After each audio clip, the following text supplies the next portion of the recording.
suis très heureuse de vous retrouver sur ma chaîne Cook Like a Champ pour de nouvelles recettes. Et oui, aujourd'hui, je vous propose de faire l'apéro de Noël. Alors c'est parti, on fait 6 verrines, en fait on en fait 5 et on fera une petite tuile au seigle. Vous allez voir, c'est super simple. On y va, c'est parti. Pour cette première recette de verrine, il nous faudra du cerfeuil, du chèvre frais, des graines de courge, une échalote, quelques tomates cerises, donc elles peuvent être rouges ou ici vertes, du sel et du poivre. Et on passe à la recette. On prend l'échalote, on l'épluche et on les mince très finement. Vos échalotes sont terminées, vous prenez votre cerfeuil, vous le hachez très finement pour une partie et une autre partie vous en gardez quelques pluches. Échalote, cerfeuil terminé, on prend un saladier. Une fois que votre chèvre est mis, vous y mettez vos échalotes. Ensuite vous y mettez quelques graines de courge, vous assaisonnez sel, poivre et vous mettez votre cerfeuil. Le poivre et baie rose,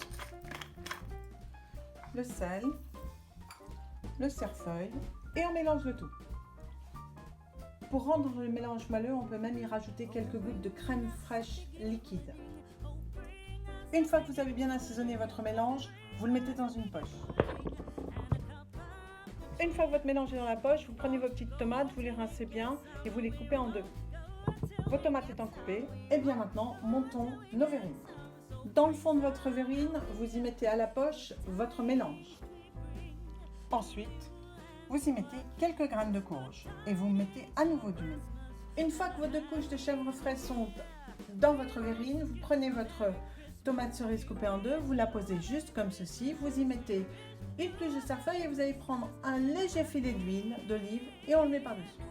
Et pour conclure cette jolie verrine, vous allez prendre un petit peu de poivre mignonnette ou du poivre écrasé et vous en mettrez juste un tout petit peu dedans. Et bien voilà notre première sorte de verrine. Passons donc à la suivante. Pour cette recette, il me faudra des pamplemousses, de la chair de crabe, du pois gourmand, de la ciboulette, du sel, du poivre et juste un léger filet d'huile d'olive. C'est parti, on fait cette recette. Commençons par lever le pamplemousse à vif. Votre pamplemousse rose est levé à vif. Maintenant, vous prenez vos pois gourmands ici et on va les tailler en losanges. Et vous les gardez bien crus. Il faut qu'ils soient croquants, justement. C'est ça le principal. Alors on les taille en losanges. Vos pois gourmands étant taillés, maintenant vous prenez la ciboulette et vous la ciselez très finement. Les pamplemousses, les pois gourmands, la ciboulette, le crabe, tout ça est prêt. On commence à monter notre verrine. Dans ce petit saladier, on aura coupé nos pamplemousses à vif en petits bouts. On y ajoutera nos pois gourmands. On y mettra la ciboulette, du sel, du poivre et juste un filet d'huile d'olive et on mélange. Donc le pamplemousse dans le petit saladier. Maintenant les pois gourmands et ensuite la ciboulette. Vous rajoutez du sel, du poivre et de l'huile d'olive. Voilà, j'ai mis le sel. Maintenant je mets le poivre et je mets la valeur d'une demi-cuillère à café d'huile d'olive. Une fois assaisonné, vous mélangez bien et on commence notre verrine. Dans le fond de notre verrine, on y met notre petit mélange. Et par-dessus ce mélange, vous allez mettre des tranches de crabe que vous avez finement coupées. Il vous reste un petit peu de ciboulette ciselée, donc vous le mettez par-dessus. Et ensuite, on va décorer avec un petit bâton de ciboulette. Et voilà, vous prenez 3 petits bâtons de ciboulette que vous avez gardés et on va les glisser juste au milieu de vos crabes. Et voilà, votre verrine est terminée. Maintenant que votre seconde verrine est terminée, passons donc à la troisième. Pour cette troisième verrine, il nous faudra du vinaigre balsamique, soit rouge, soit blanc, comme vous voulez. Un navet boule d'or, de l'huile d'olive, une botte de ciboulette, quelques lamelles de truffe, alors d'été ou d'hiver, comme vous voulez, quelques tomates cerises. Ici, c'est des tomates en forme de poire qui sont orangées, du sel, du poivre et c'est tout. Maintenant, on passe à la recette. C'est parti. On prend notre navet boule d'or et on l'épluche. Et pendant que vous épluchez votre navet, mettez donc de l'eau salée à chauffer. À bouillir même. On se retrouve. Le voilà épluché, maintenant vous le coupez en dés.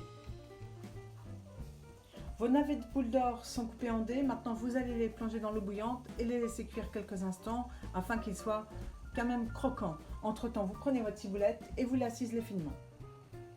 Votre ciboulette est terminée, vous prenez vos petites tomates en forme de poire et vous les coupez en quartiers. Même en demi, c'est quand même plus sympathique. Alors, je coupe toutes mes tomates en demi. Dans le petit saladier, un petit peu de vinaigre balsamique, un petit peu d'huile d'olive, du sel, du poivre, afin qu'on puisse assaisonner nos navets boules d'or une fois qu'ils auront été cuits et refroidis. J'assaisonne bien évidemment en sel et en poivre. Voilà qui est fait. Maintenant, vite, vite, je vais passer sous l'eau mes navets afin qu'ils refroidissent. Donc, dans cette vinaigrette et petit saladier, j'y ajoute donc mes cubes de navets boules d'or qui ont été cuits juste en restant croquants et refroidis. Et je mélange. J'y ajoute ensuite de la ciboulette. Je mélange et je rectifie l'assaisonnement. Nos petites tomates en forme de poire d'une couleur orangée sont prêtes et coupées à moitié. Nos navets sont prêts et assaisonnés. Nos lamelles de truffe sont prêtes, donc il ne nous reste plus qu'à dresser notre verrine. C'est parti. Au fond de notre verrine, vous y mettez vos dés de navets boules d'or. Dans votre petit saladier où nous avons fait la vinaigrette pour les navets boules d'or, vous allez y mettre vos tomates cerises afin de les assaisonner aussi. Donc, vous mélangez bien et on assaisonne, on réassaisonne. Une fois que votre mélange est fait, vous installez ces tomates cerises en forme de poire dans vos verrines. Une fois que votre tomate est installée sur votre verrine, vous prenez votre belle lamelle de truffe et vous la mettez comme ceci. Et voilà, votre troisième verrine de Noël. Pour notre quatrième verrine de Noël, nous allons avoir besoin d'un citron vert, d'un citron jaune, d'un poivron jaune, d'un morceau de poisson, ici j'ai pris de la sébaste, de cerfeuil, d'une échalote, du sel, du poivre, et c'est tout. Maintenant on fait la recette. Vous prenez votre filet de poisson, vous faites bien attention qu'il soit bien désarrêté, vous le coupez en petits dés. Le poisson étant terminé de couper en petits dés, vous prenez votre cerfeuil et vous l'émincez finement. Le cerfeuil étant terminé, vous prenez votre poivron jaune, vous le coupez en très petits dés. Vous avez terminé de tailler votre poivron jaune, vous prenez votre échalote et vous la ciselez très finement. L'échalote est prête. 1. Vous prenez votre citron jaune, vous en faites du jus et 2. Vous râpez votre citron vert. Maintenant que tous les ingrédients sont prêts, vous prenez un saladier. Vous mettez dans ce saladier votre poisson. Ensuite, vous y ajoutez vos dés de poivron jaune. Ensuite, vous y mettez vos échalotes, puis votre cerfeuil et vous mélangez. Une fois que vous avez fait votre mélange, vous prenez votre jus de citron et vous le mettez dessus. Maintenant, vous assaisonnez en sel et en poivre. Vous avez terminé votre mélange, eh bien, dressons nos verrines. Dans le fond de votre verrine, vous mettez votre mélange à base de sébaste, poivron jaune, échalote et cerfeuil, et jus de citron, sel, poivre. Une fois que vous avez installé dans votre verrine votre mélange, vous prenez vos zestes de citron vert et vous en mettez quelques-uns par-dessus. Et si vous avez comme moi des baies de goji ou alors des cranberries séchés dans votre placard, vous en sortez et hop, vous le décorez comme ceci. Et ça sera terminé. La cinquième partie de notre apéritif ne sera pas fait à base de verrine. Il sera fait grâce à des petits pétales de sel aux fenouil. On va s'en servir comme base. On va faire une petite crème aux fenouil et on mettra une mini rosace de jambon de Parme. C'est parti. On va prendre un beau fenouil et on va en émincer très finement une petite partie.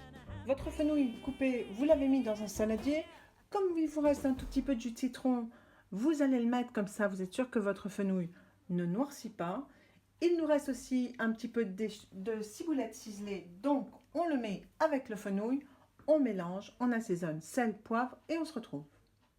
Dans notre mélange, on y met 2 cuillères à café de crème fraîche, on remue et on assaisonne à nouveau. Vous mettez sur une assiette vos pétales de seigle au fenouil et on va y disposer par-dessus ce petit mélange de fenouil.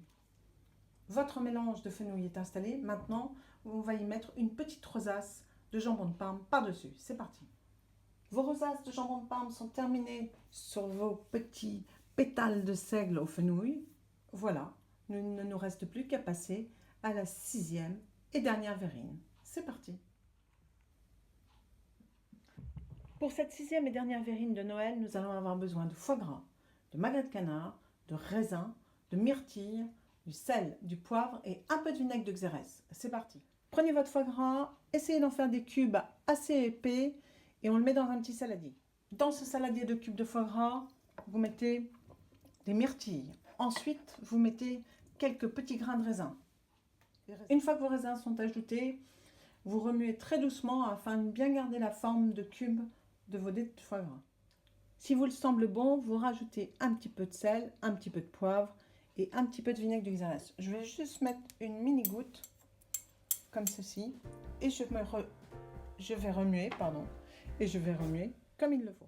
Dans une de mes recettes de verrine que j'ai faite aujourd'hui avec vous, j'avais utilisé des lamelles de truffe. Il m'en reste un peu, je l'ai émincé, donc je mets ces petits bouts de truffe à l'intérieur de mon mélange, raisin, myrtille, foie gras, sel, poivre si besoin, vinaigre de Xérès et on mélange. Il me reste aussi un peu de cerfeuil, donc je le mets dedans et je mélange. Et maintenant, on monte la verrine. Au fond de cette verrine, vous allez disposer votre mélange. Une fois que vous avez rempli votre verrine, vous prenez une tranche de magret de canard fumé ou séché et vous la mettez par-dessus. Et bien voilà, votre 6e verrine de l'apéritif de Noël est terminée. Maintenant, regardons ce que l'ensemble donne.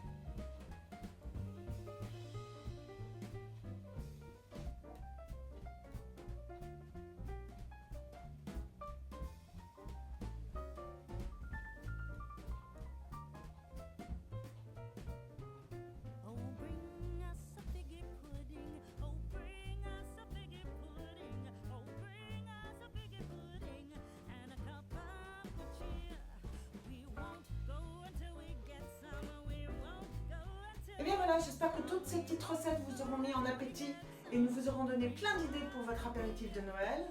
Moi, je suis très contente de vous savoir de plus en plus sur ma chaîne Cook Like a Champ et ça me fait très plaisir. Je vous souhaite de très belles fêtes de fin d'année. Attention, c'est pas fini, on continue. J'ai quelques recettes encore pour vous pour ces fêtes de fin d'année. On se retrouve donc très prochainement sur Cook Like a Champ pour de nouvelles recettes de fêtes de fin d'année.